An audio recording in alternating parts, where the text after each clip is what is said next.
Hello everybody, my name is Richard Vigorelli and I'm your guide for everything Chinese medicine. And I set it all up so us Westerners can figure it out. So I had somebody ask me, what is it like to get an acupuncture treatment? What is it like to come in and see me? Or anybody like me for that matter? Well, I can give you kind of a gist of what's going on. Every single practitioner of acupuncture, herbs, what have you, is going to practice just a little bit differently. But in general, this is kind of what it's going to look like. So you come in, if they have a front desk, they greet you and say, "Hi, John, how you been? The doc is going to be with you in about 5 minutes, just finishing up right now. I wouldn't have a seat. You pull out a magazine or a book or whatever, watch TV, watch the fishies, up to you." And comes in and says, "Hey, come on in, man." So he brings you into the office.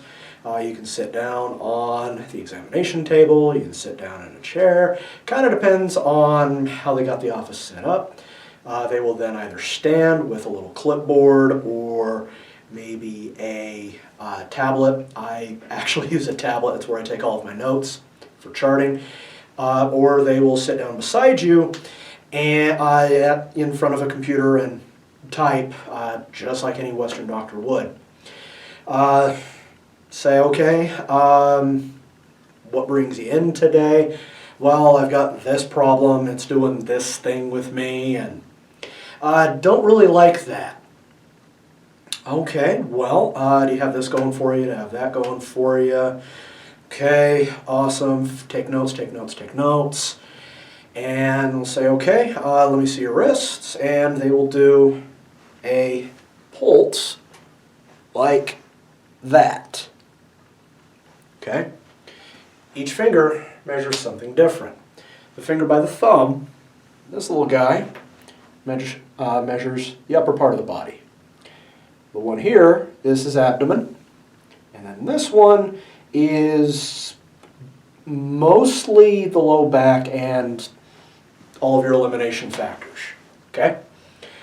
And we do it on both sides because either side measures something slightly different. With that pulse, we are looking for the quality of it. Is it a slippery pulse? If you want to know what that is, fill a bottle of water. Fill a water bottle up about halfway and then rock it back and forth. That swaying motion, that's slippery. Is it wiry? That is, does it feel like a taut string or something like that? Is it fast? Is it slow? Is it soggy? A bunch of other stuff goes into that, and that tells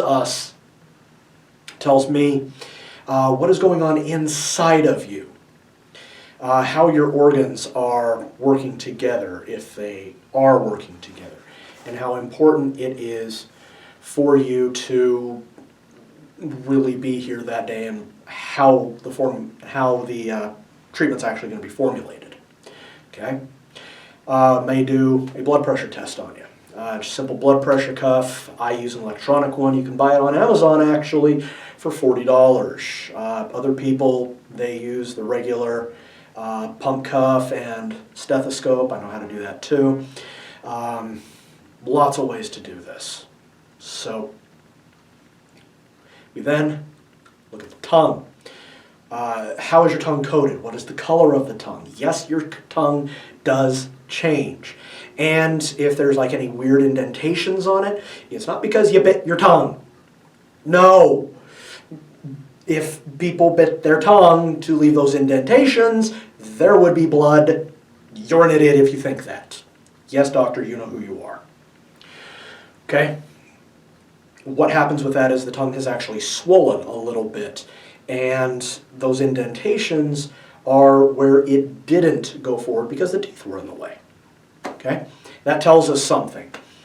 The coat, the color of the coat tells us something. Its thickness, its I can't think of the word right now, its quality. All of that goes into either confirming or informing our initial diagnosis based on the information that we collected from you verbally. We'll also look at you. If you're coming in with any kind of orthopedic issue, we'll reasonably test the given joint and also its partner joints. Say you hurt this elbow. We're also going to look at this one so we can get a baseline, especially if this one is okay. We need to know how severe it is. Okay? If you can do this with both of them, but this one comes out all the way and this one comes out to about here, it might be a bit of a problem. Okay? So we're going to measure all of that, take down those readings, and then have you lie down on the examination table. Depending on the treatment, depending on the condition, it may be face up or face down. We may be doing both. You may be lying on your side. I don't usually do that one though.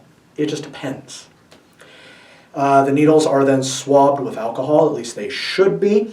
By the way, I do know of several people that don't swab with alcohol, even in my area, and by the way, that's actually illegal. If your practitioner does not clean the insertion area with alcohol or betadine at the very least, get up and walk away. Also report them. They're in violation of what is called clean needle technique.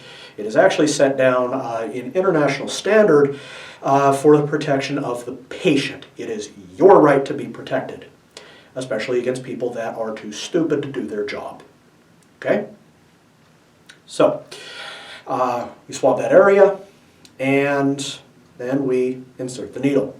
May or may not be wearing gloves, depends on where you are. It also depends on the condition that you have or your practitioner has. If you are undergoing any sort of severe chemical treatment, such as chemo, they should be wearing gloves. I always do whenever I'm working with a cancer patient. If I'm working with someone with a strong infectious disease, I'm wearing a mask. Okay? They should too. I don't care how much they meditate. I don't care how much they do the qigong and the yoga and the what have you. If you're infectious, they can catch it. Okay? Come see us if you're sick. It's okay. Just let us know ahead of time. That way we can be prepared. Okay? So, we got everything inserted, depending on what's going on. May or may not do what's called spin the needles, which would be grabbing the needle like so and rotating it in various ways, pulling on it, thrusting in, stuff like that. That stimulates the needle in order to get it, in order for the effect to be a little bit bigger. I usually only do it on points that I am tonifying. Tonify means to build up or to create. I'm basically telling the body, no, you really need to do this right now. It just accentuates it. Other times, what we can do is we can use moxa. This is placed on the needle. It is it's made out of an herb, usually a thing called mugwort. It is burned and smolders like a cigarette or a cigar. No, it won't get you high. If it does, you're a bit of a lightweight. We put that on the needle until the patient goes, ooh, that's warm. Say, okay, fantastic, move to the next one. We can also take what is called clump moxa and adhere that to the needle, light that on fire, and that burns away, and then everything's fine. No, we don't leave you to sit alone like that, okay? Once that's done, usually about 20 minutes, needles are pulled, you're then turned over, or we check you and see, okay, how you feeling? You feeling better? How's that joint thing doing? Do you have a little bit more range of motion? Wonderful. Thank you much. Hope everything goes well for you. Typically, an acupuncture treatment will last, the effects of it will last anywhere from 24 to probably 48 hours, top end about 56, and then your body will begin to backslide a little bit. That's when you come in again, get another treatment, especially if this is a long-standing condition. or it's rather serious and we need a little bit more work done. Okay? Herbs will then be prescribed at that point. If they are on hand, they'll just be handed to you over counter, paid, settle up, everything's done. Okay? That's pretty much what it's like. It's just like going to any other physician's office. It's just what is done that is different. And before you ask, no, I do not wear a white coat anymore. I did that during my clinicals because back then it was normal. It was okay. Most individuals within the medical world have gotten away from using white coats because they have a really nasty habit of transferring germs from point A to point B, especially if we're working with any sort of infectious disease. So if you have any questions about what it is like to get an acupuncture treatment, please feel free to give me a call. Go ahead and shoot me an email. You can visit my website to get that information at vigintmed.com. That stands for Vigorelli Integrated Medicine.com. I'm very happy to sit and talk with you. And you can also feel free to like and subscribe, leave a comment. I'll be back later with something else, guys. I'll see you soon. Bye.